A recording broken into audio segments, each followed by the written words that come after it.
Hello everyone and welcome to MagicGatheringStrat and the first episode of Let's Talk About It. So I wanted to do some kind of mini-series or something that did not include actually playing because I just don't have time. Every video I make is a real effort. I'm working and I'm frequently busy, so yeah, I really wanted to get something out here, so consider this a series of videos where I talk about something that I think would be interesting to discuss with you, the viewers and listeners. So feel free to leave a comment of what you want me to talk about, and we will continue the discussion in the comment section. So the first topic will be modern ban and restricted lists. In Modern there is no restricted cards, there are only banned cards, and the list is actually not that long. It almost fits into one screen here, almost. The thing with the ban list in Modern is that it's probably the most worked on ban list in the game, because Modern frequently shifts due to the new sets having a lot of impact.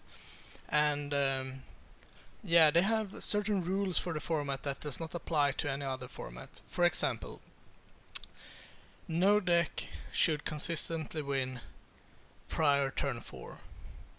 That means that some of the cards on this list is auto-includes. They're like no-brainers. For example, Blazing Shoal. For those who didn't play back then, but a few years ago when Extended was pretty big and Modern just began its era, one way to die in the game was turn 1 Glistener Elf or Inkmoth Nexus, turn 2 attack Blazing Shoal, exile Preenitus, and that's lethal. If you didn't have an instant way to deal with that, or something like Disrupting Shoal for the first guy, that's just game. That's a turn 2 consistent kill. That's not what the format wanted, so that's why Blazing Shoal is on the list, for example. Chromox, fast mana, leads to turn 2, turn 3 kills. Same with Cloudpost, generates way too much mana, and so forth. So a lot of the cards on the list is actually auto-includes due to that that rule that no deck should consistently win for turn 4. It's still possible to do that, of course, but they didn't want it to be something that happens too often. It should be the exception, not the rule. So yeah, some of the cards here are banned because of that, like Dark Depths, turn 2 kill, Dread Return makes the Dredge deck too good, turn 2, turn 3 kill, and so forth. There are some cards on the list that's probably here because they're too slow, like Sensei's Divining Top and Second Sunrise. The decks where those cards goes into is just too slow. It makes all the games go to time every match, and that is a complete misery for anyone who tries to run an event. You have like you basically count on 1 hour per round, and when someone goes to time and they're going to top upkeep, top post draw, top end of turn, fetch, top again, that is misery. And the same goes for Second Sunrise. They only need 1 turn to win, but it's a very, very long turn, so that's why those cards are on the list. Not because they're too good, probably. The Divining Top is probably a bit too strong, but mostly it's because it takes too long. Then we have the section of the cards where that were banned because they make decks too consistent. As I said, they don't want turn 2, turn 3 kills consistently, and cards like, for example, let's see what we have here. We have Ponder and Preordain. They are, besides Brainstorm, the best 1 mana filter cards that you can have. We're left with Serum Visions and Sleight of Hand and Telling Time and anticipate and stuff like that. But the reason why Preordain and Ponder is on the list is because they make combo decks too consistent. It's too easy to find the pieces and draw them and kill people on turn 2, turn 3, and turn 4 for that matter, but that's why they're here. They want a diverse meta game, and Ponder and Preordain does not contribute to that. There are also the cards that, like the 5 artifact lands, Vault, Tree, and so forth.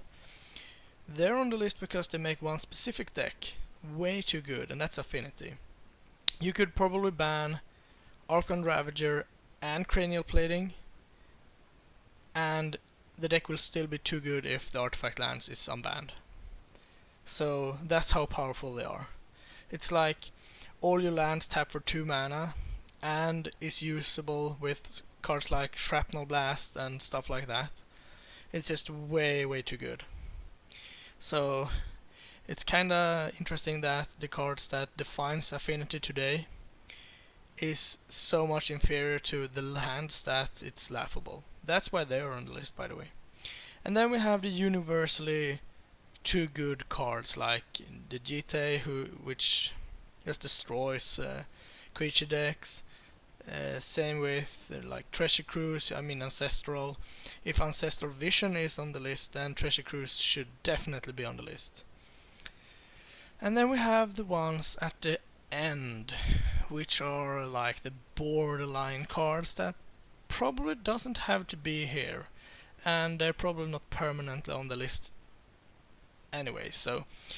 But there are a few cards that I think could come off the list and don't do any harm at all, and some cards that we could at least get to try out again. One card that I'm speculated on for a long time now is Jace, and for everyone that plays Legacy and everyone that knows what Legacy is, you probably know that Jace defines that format. It's one of the defining cards. It's the best Planeswalker in the game. Maybe Liliana could rival him. Maybe, but in a vacuum, Jace is just super powerful. So how can I sit here and say that maybe Jace could come off? Well, it's due to the fact that Modern is what it is. Most of the decks do stuff that involves winning the game at 4 mana. Say Splinter Twin, for example. Some decks do play stuff like Karn Liberated on turn 3 and 4. Some decks play Primeval Titans at turn 3 and 4. And so on. The list goes on. And all of those things is at least as powerful as casting Jace.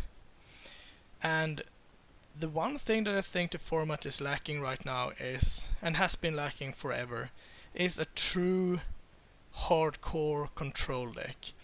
I know Tron decks are defined as control, but that's not really true. Now we have the Grixis decks, but that's close, but it's not really there. I think Jace could come off, just to try it out. Maybe. And at the same time, when we're at the blue train, Ancestral Vision could also come off. I'm not joking, I don't think it would be too good at all. If you don't have it on turn 1, it's not that good. It's not super good. As I said, not in a format where people win on turn 4. And well, if you do have it on turn 1, then great. You had a good card. It's like having, I mean, Delver or Thoughtseize or whatever. It's a good card to have on turn 1. I think it can come off, and I actually thought they would unban it this time around, but maybe next time. Birthing Pod, probably not for a long time, but maybe in the future. I also think they can unban Bloodbraid Elf. I don't think they want to do it yet, but they're probably gonna do it at some point. The Jund decks were too dominant, so they banned Bloodbraid, and they were still too dominant, so they banned Deathrite Shaman. And actually Deathrite Shaman was the card. Bloodbraid Elf was not. It's a strong card. It's a really strong card, and that's why I think it could be unbanned together with something like Jace. If you tap out for Bloodbraid, and your opponent goes like, okay, untap Scapeshift, or untap Ugin, or I don't know, untap Amulet of Vigor your face. I mean, I don't think it's too good. And I really don't like playing against this card, but I still don't think it's too good. Death Shaman we will never see again. Dig Through Time we will never see again as well. Greens and Zenith could probably unbanned now that Birthing Pod is banned.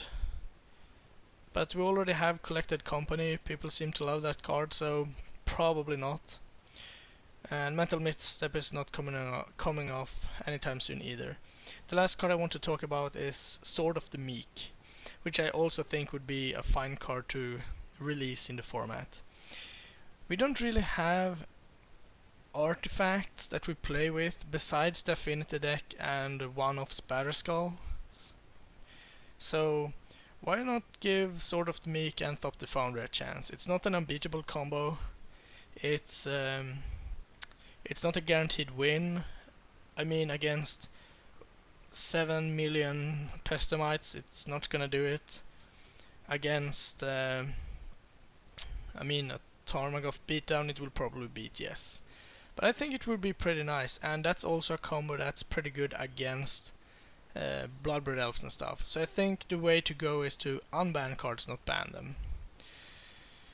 Lastly, we should talk about potential bans as well. Nothing got banned this time around, and I'm pretty pleased about that. I think the format is pretty healthy right now. It's diverse and it's good, and it's still not too broken. People have been discussing that maybe Splinter Twin should get the ban, maybe Nourishing Shoal or Glorious Vengeance, or maybe even what's it called? I forgot its name, but the one green you get to look at the top cards and take a colorless card. Whatever. There is some speculations about cards getting banned, and I just can't see Splinter Twin getting banned. It's the last deck of the great 3 that have been very present in Modern. John got the hammer, Birthing Pod got the hammer, so I guess it's fair to anticipate. I'm not sure, maybe, but I don't think so. Actually, I don't think any card will get banned anytime soon. Someone said maybe the fetch lands, but I just don't think that either. I don't think they will ban anything right now. The one card that could get banned, I guess, it's Snapcaster Mage. That would be so sad, but he's pretty good, so maybe not. So that's my talk about the Modern ban list, and that's the end of the first episode of Let's Talk About It. So please leave me suggestions in the comments.